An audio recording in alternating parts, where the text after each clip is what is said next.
Selamat malam, 1 jam lebih dekat malam ini akan menghadirkan seseorang yang mungkin masih hangat menjadi pemberitaan. Masih ingat kita pada seseorang yang ditampilkan juga dialognya dengan seorang menteri.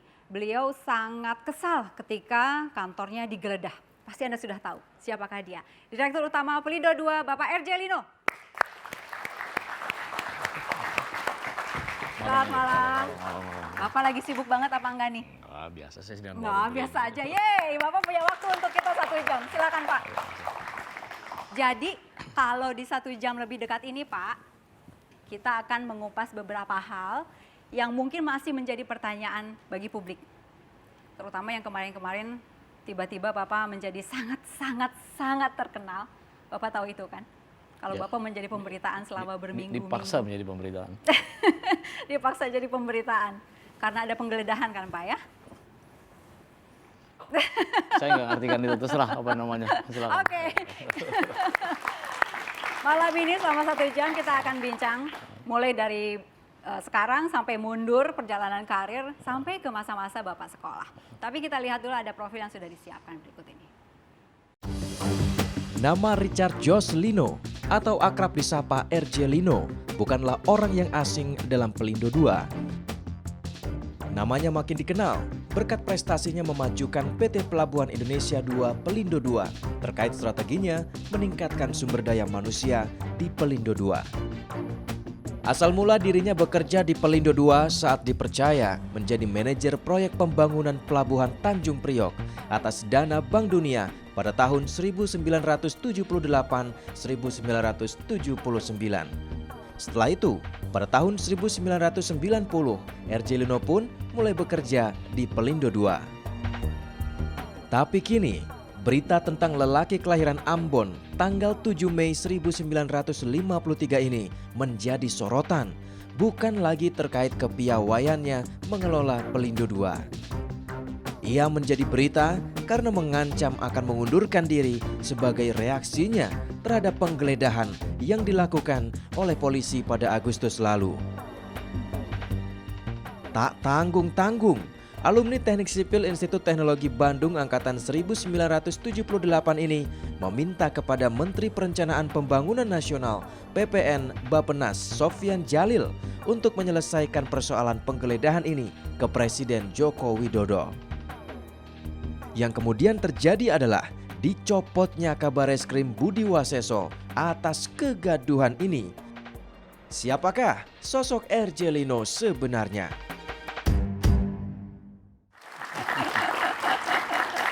Tadi ada pertanyaan siapakah sosok R.J. Lino sebenarnya? Ya ini gitu ya Pak ya.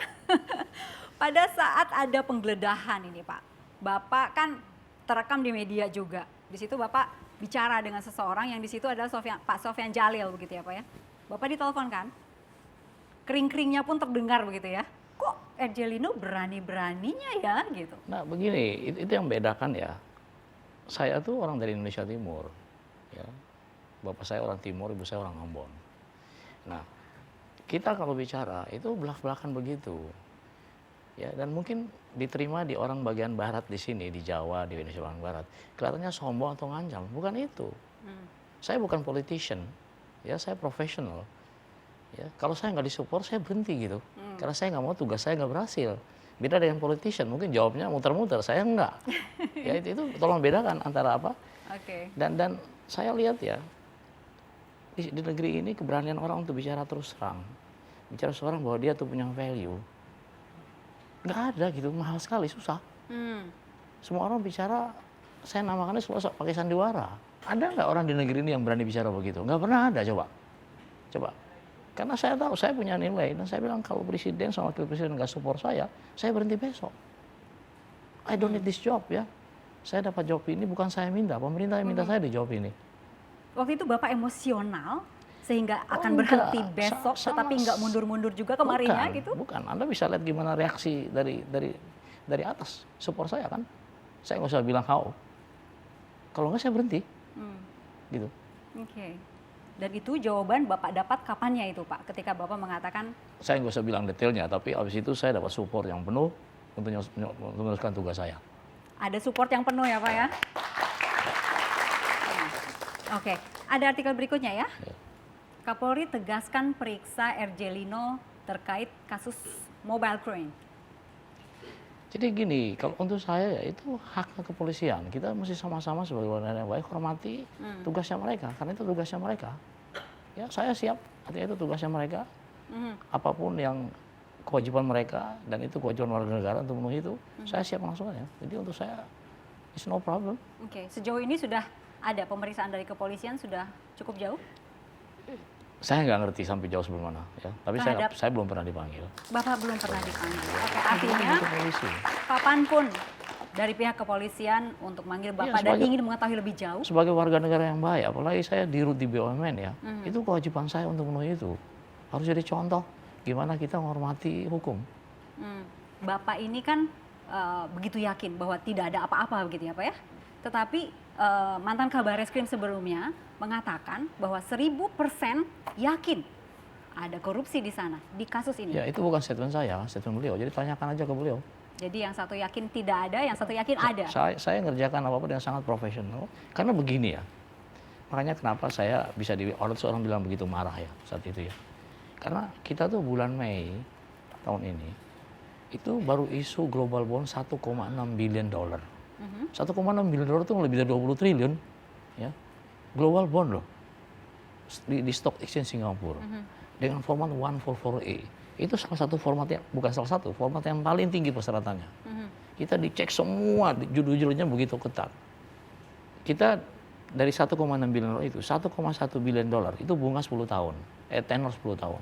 Dengan bunga 4,25. Itu bunga terendah di negeri ini selama Republik ini berdiri. Jadi artinya apa? Manajemen sangat dipercaya oleh investor luar negeri. Baru diperiksa BPK, clear semua. Kemudian digitukan, ya saya, guys, saya mesti kasih confidence yang tinggi kepada investor luar negeri yang hampir 250 di seluruh dunia pinjam kepada kita. Ya itu tanggung jawab saya. Makanya saya begitu challenge ke presiden waktu itu. Saya have to responsible for 205 investor dunia. Ini masalah nama Indonesia yang dipertaruhkan, bukan hanya saya pribadi.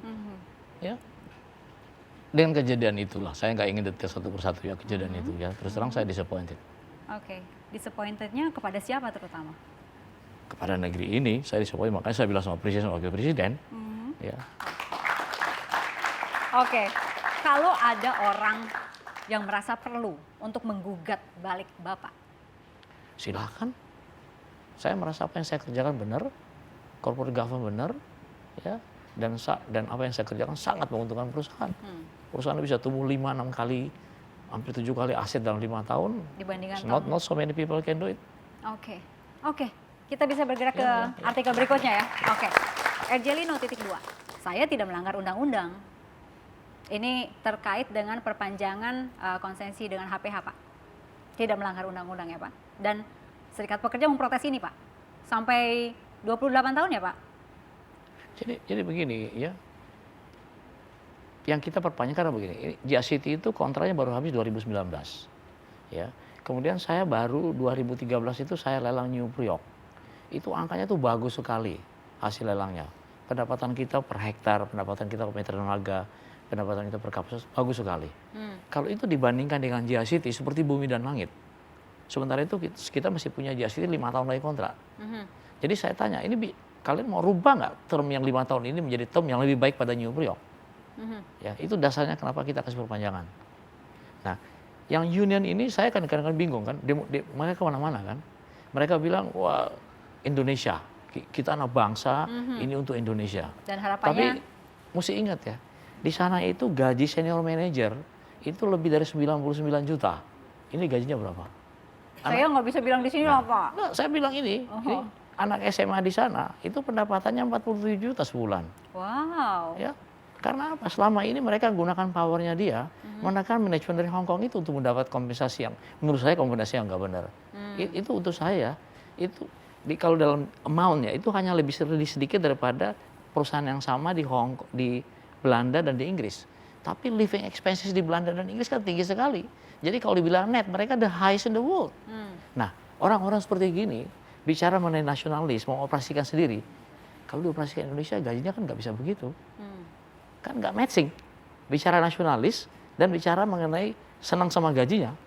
Akhirnya saya punya kesimpulan apa? Kalau diperpanjang hari ini Lino masuk, itu pasti diberesin. Tapi kalau nunggu sampai 2019, Lino udah nggak ada lagi di situ. Nanti mereka bilang perpanjang aja. Because they love the salary. Ya. Oke. Kemudian yang mereka lakukan tindakan ini berapa? Slow down production, yang berubah mas apa? Apa itu nasionalis? Banyak orang di negeri ini bicara nasionalis, ya operasikan sendiri, tapi mengorbankan masyarakat banyak. Untuk saya nasionalis itu serving the people. Itulah nasionalisme zaman sekarang. Bukan hanya bicara soal Indonesia, tapi mengorbankan orang banyak. Saya waktu masuk di IPC 2009 ya, itu kalau ada asisten manajer yang punya mobil, kita pasti tanya di kepala kita, ini orang ini nyuri dari mana bisa punya mobil? Nggak mungkin dengan gajinya punya mobil. Tapi hari ini, semua pegawai IPC, ya, anak SMA yang baru masuk pun bisa beli mobil dengan uangnya sendiri. Saya begitu bangga dengan hal itu ya. Ini yang masih kuliah-kuliah bisa langsung lamar ke Masuk kuliah sana highly selected. Oke. Ya, sekarang aja Highly selected ya. Itu kalau dari ITB kalau nggak IPK-nya di atas 3,5 nggak bisa masuk. Karena kita bayar orang dengan sangat baik. Oke. Negeri ini butuh orang-orang baik. Pak, Bapak memperpanjang dengan HPH itu kan lumayan lama juga ya Pak ya. Ini seakan-akan percaya sama luar gitu. Kenapa nggak dipercayakan dengan anak bangsa? Gitu? Sekarang saya kan mayoritas 51% share. Artinya saya mengoperasikan kan. Bahwa saya masih gunakan orang asing saya sewa untuk bantu saya, is another matter. Kalau dulu mereka yang mayoritas, sekarang saya mayoritas. Jadi artinya apa? Saya mengoperasikan kan. Saya gunakan mereka bantu saya. Kemudian kalau dulu pendapatan saya IPC dibandingkan mereka, itu kalau mereka dapat 1, kita dapat 2. Sekarang mereka dapat 1, kita dapat 5. Coba, saya masih pekerjakan mereka untuk bantu saya dengan level of service yang standar. Kemudian dengan perpanjangan itu, kita dapat banyak uang sekali hari ini, ya. Dan uang itu saya bisa investasi di Indonesia Timur, di mana-mana. Ya. Jadi ini baik dari segi pilihan bisnis, dari segi undang-undang, ya, dari segi opportunity, semua menjustify itu. Bahwa ada yang nggak suka, saya bisa ngerti karena kemapanannya diganggu. Prinsip saya. Orang nggak suka dengan saya, itu urusannya orang itu, bukan urusan saya. Kalau semua orang yang nggak suka dengan saya pikirin, nanti saya nggak bisa tidur, mati cepet. Biarkan aja orang yang nggak suka dengan saya, nggak bisa tidur gitu loh. Oh, kebalikannya. Iya. Yang ditaruh furniture itu di rumah dinas Ibu Menteri. Nah, kemudian kantor kasih pinjamkan furniture, beberapa kita beli. Dan di situ furniture itu ada labelingnya, ini owned by Pelindo II.